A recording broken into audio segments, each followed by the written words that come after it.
Mesdames et messieurs, bonjour. Bienvenue une fois de plus à English for All, votre centre de formation professionnelle en anglais.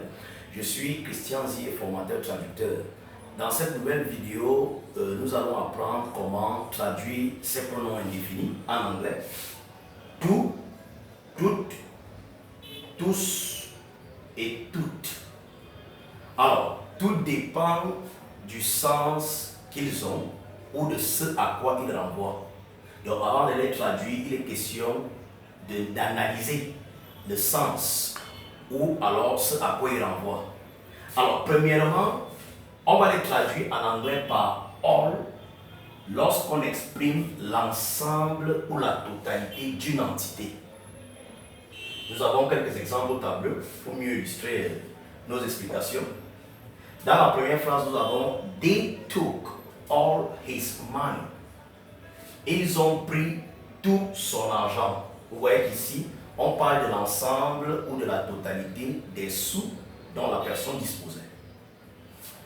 Dans le deuxième exemple, nous avons All country is affected by the virus. Tout le pays est affecté par le virus.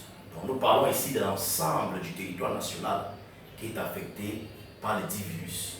Et comme dernier exemple avec all, nous avons all African countries. Tous les pays africains. Donc on parle de l'ensemble des pays du continent africain.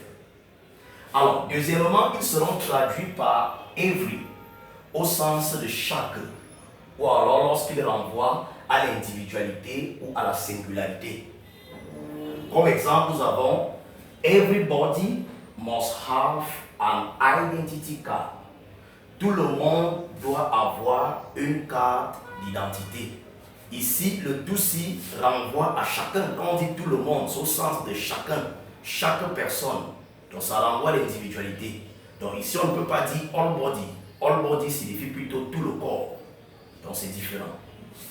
Un deuxième exemple, every day we work. Tous les jours, nous travaillons. Quand on dit tous les jours, c'est au sens de chaque jour. Voilà pourquoi on traduit tous les jours en anglais par everyday. Et enfin, ils seront traduits par everything lorsqu'ils renvoient à quelque chose ou alors something en anglais.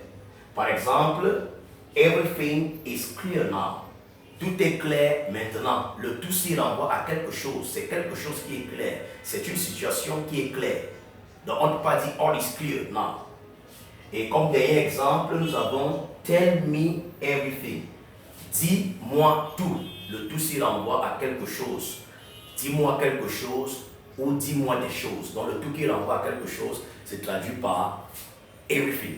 Donc voilà en réalité comment traduire tous ces pronoms indéfinis en anglais selon leur sens. Bienvenue à nous visiter à travers nos différentes adresses, notamment l'adresse Facebook English for All 137 et notre chaîne YouTube English for All Parcours pour plus de vidéos éducatives comme celle-ci. Rendez-vous à une prochaine vidéo. Ciao!